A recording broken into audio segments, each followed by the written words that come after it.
Hola niños, espero que se acuerden de mí todavía. Soy Piña, el señor Piña, o Bonifacio, como ustedes quieran decirme, yo aquí ando pa sus órdenes, ¿verdad? ¿Cómo están ustedes? Yo espero que rearto a gusto, la verdad, porque es que yo ando bien a gusto. Y es que el Señor ha sido muy bueno conmigo. Me ha mantenido en una agusticidad bien a gusto, palabrita del Señor. Y es que desde la última vez que yo les hablé, las bendiciones no han parado. Se han incrementado más y más. Y un día que estaba bajo las sombras del fresnito, disfrutando de esta agusticidad que Dios me ha permitido tener, me puse a pensar en un hombre que sufrió mucho, siendo el justo. Y luego yo hablando con mi sobrino, me habló que él estaba enseñando desde este mismo hombre. Este hombre se llamaba Job. Job es una historia muy importante en la Biblia y nos enseña cosas muy importantes. Entonces yo le dije a mi sobrino, déjame explicar los últimos capítulos de ese libro. Así que yo vengo a hablarles de los últimos 6 capítulos de Job. Aquí Dios por fin se hace ver. Por fin aparece enfrente de Job. Como ya saben, ustedes ya han leído. Espero que mi sobrino les haya enseñado muy bien de este libro. Vamos a hacer un pequeño repaso de todas maneras. Job era un hombre muy rico. Job tenía muchas cosas y era muy bueno. Dios lo había bendecido mucho. Pero el diablo quiso hacerle mal y fue con Dios y dijo, no, este señor nada más te sirve porque tú has sido bueno con él, pero quítale las cosas y verás cómo te dice de cosas. Entonces Dios le dijo, no, no, no, no, mi siervo Job es bien bueno, él no va a hacer nada de esto, él me va a seguir adorando. Entonces Dios permitió que el diablo dejara que quitara muchas cosas a Job, y así pasó, y Job no dejó de adorar a Dios.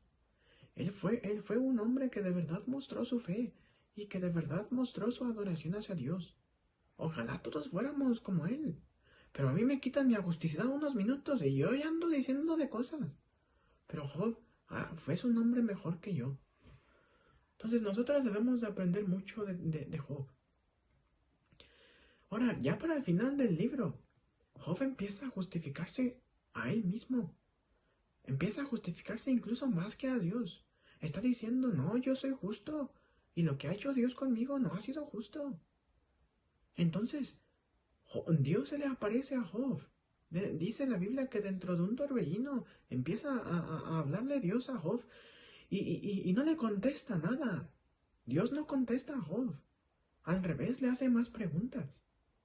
Entonces, vamos a leer desde el capítulo 38. En el capítulo 38, aquí vemos por primera vez que Dios le responde a Job. Por fin se hace ver, por fin aparece enfrente de Job. Y parecería que Dios le va a responder a Job y lo va a animar, pero Dios no contesta a Job nada de lo que él quería saber. Él viene a hacer más preguntas. ¿Se imaginan que Dios les venga y les empiece a hacer preguntas? ¿Cómo responderían ustedes a un Dios que todo lo sabe? Ahora, el por qué Dios viene en este plan es por culpa de Job, ya lo vimos. Y es que él en su afán por demostrar su inocencia empieza a decir que él está en lo correcto y Dios no. Se empieza a justificar más que a Dios. Y esto está mal, niños. Aun a pesar de que Job no era merecedor de las cosas que había sufrido, él no era nadie para cuestionar, o para poner a prueba, o para juzgar lo que Dios hacía. Ningún humano debe hacerlo. Job parecía tener un consejo bastante inteligente. Nadie podía negar que él era muy sabio y su consejo era muy importante. Pero cuando Dios llega, él le hace una pregunta muy importante. Vamos a leer la pregunta. Job 38:2 dice: Y respondió Jehová a Job desde un torbellino y dijo: ¿Quién es ese que oscurece el consejo con palabras sin sabiduría?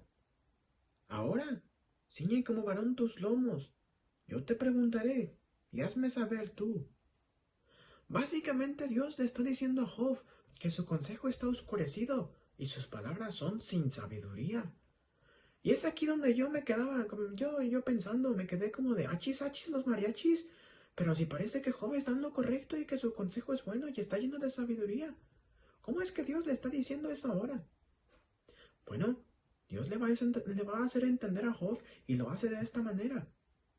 Lo leemos en el versículo 3. Vamos a leerlo otra vez. Dice: Ahora ciñe como varón tus lomos. yo te preguntaré y hazme saber tú. La forma en la que Dios le va a hacer entender a Job es con preguntas que él tendrá que responder. Y le dice, amárrate bien los pantalones para que no se te caigan por las preguntas que te voy a hacer. Entonces, Dios empieza a preguntarles cosas como, ¿dónde estabas tú cuando hice la tierra? ¿Dónde cuando acomodé los océanos? ¿Dónde cuando hice a todos los animales? ¿Dónde estabas cuando hice los abismos? ¿Dónde estabas cuando hice lo que ves? Y aún muchas cosas que no ves, pero que están ahí.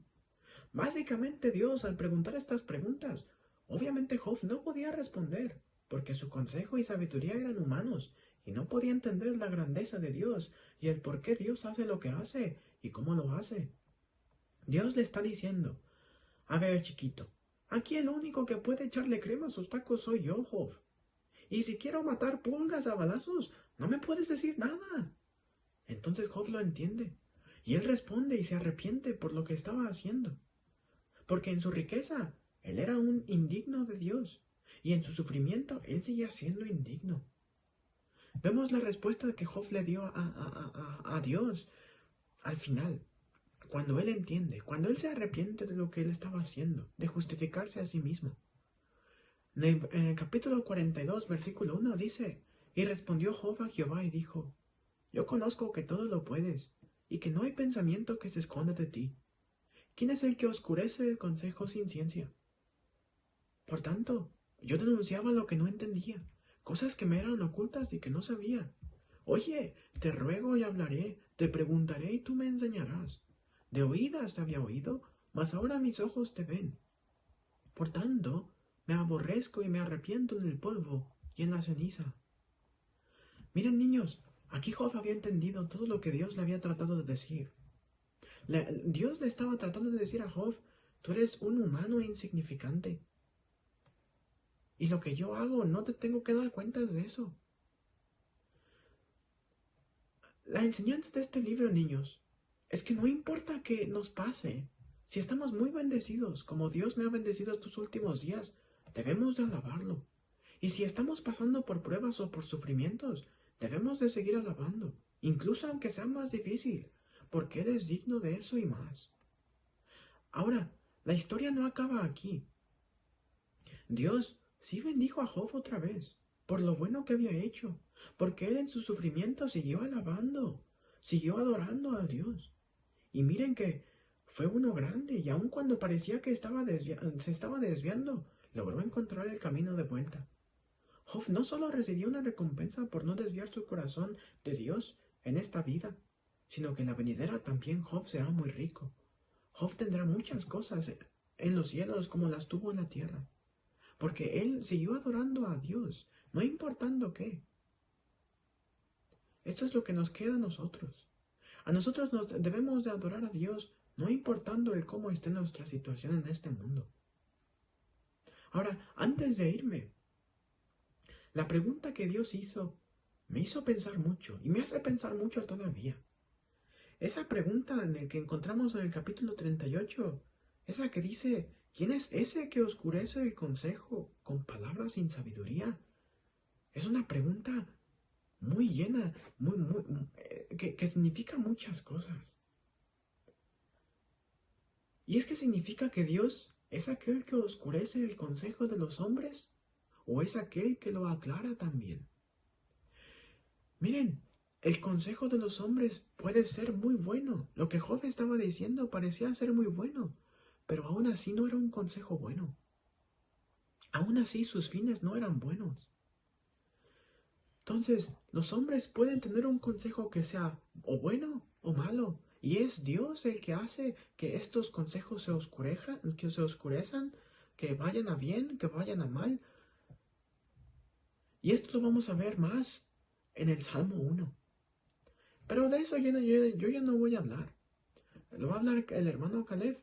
El hermano Caleb les va a hablar más acerca del consejo del hombre y del consejo de Dios, y qué es bueno y qué es malo. Hasta la próxima, niños. Dios los bendiga.